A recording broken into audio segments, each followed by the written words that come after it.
In 2000, during the shooting of Episode 2, Attack of the Clones, it seemed to George Lucas that it would be necessary to give the Jedi Master the possibility of much more varied movements. A team led by animation director Rob Coleman was formed to create Yoda entirely in computer-generated images. CG images are composed of simple geometrical figures that connect points. Over this network of points, lines of surface is laid down, giving the illusion of volume. The surface can be modified by moving the points. To realize an absolutely lifelike Yoda, the team screened previous episodes image by image. Several animators are responsible for the puppet's movement. Head, lips, arms, and clothes. All these aspects are handled separately.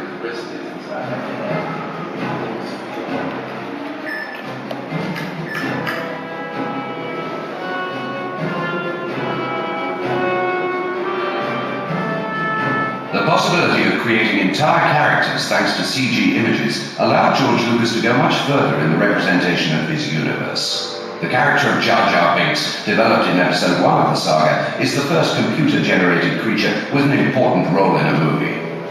To realize this exploit, an actor was needed to give an individual personality to this character. Ahmed Best performed not only Jar Jar's voice, but also his movements. The animation teams fitted the actor with sensors at key joints of the body. These sensors recorded the movements of every part of the body, which were then applied to the 3D model.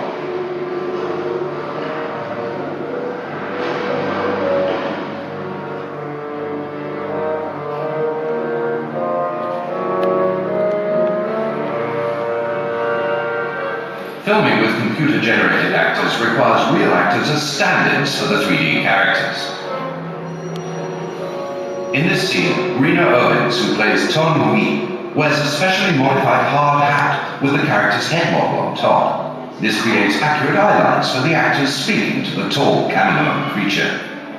After several rehearsals, the different takes are done without the stand-in actors in order to leave the space clear. The CG character is then inserted.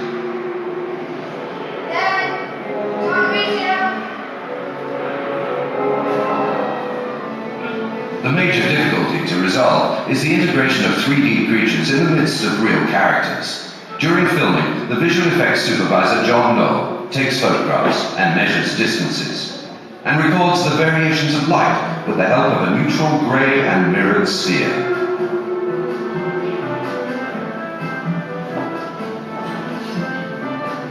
The studio's blue screens are also marked with regularly spaced points. Software analyzes them and works out the camera tracking so that later camera movements may be matched and digital set extensions created. These measurements also help in the creation of CG characters. CG imagery sometimes helps out on stunts. For certain particularly dangerous or physically impossible stunts, the actors are replicated in 3D, and these digital dolls are used for special sequences.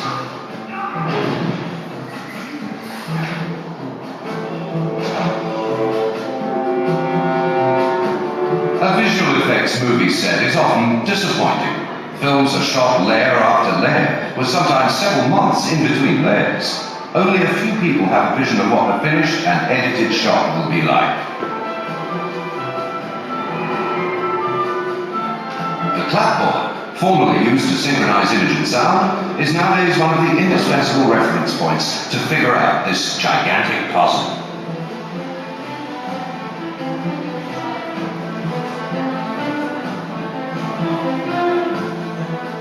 Putting all the pieces together in post-production is the last and longest stage.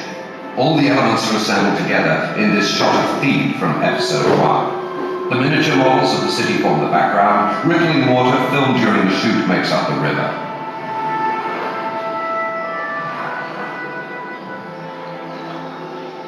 The CG submarine is convincingly positioned. And lastly, the actors filmed on blue screen are edited.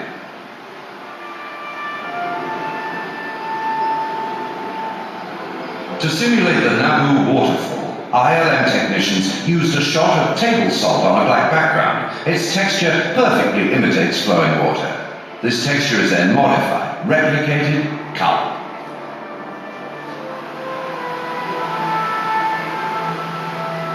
Visual effects have achieved unbelievable results thanks to the experience and skill of the teams at Industrial Light and Magic.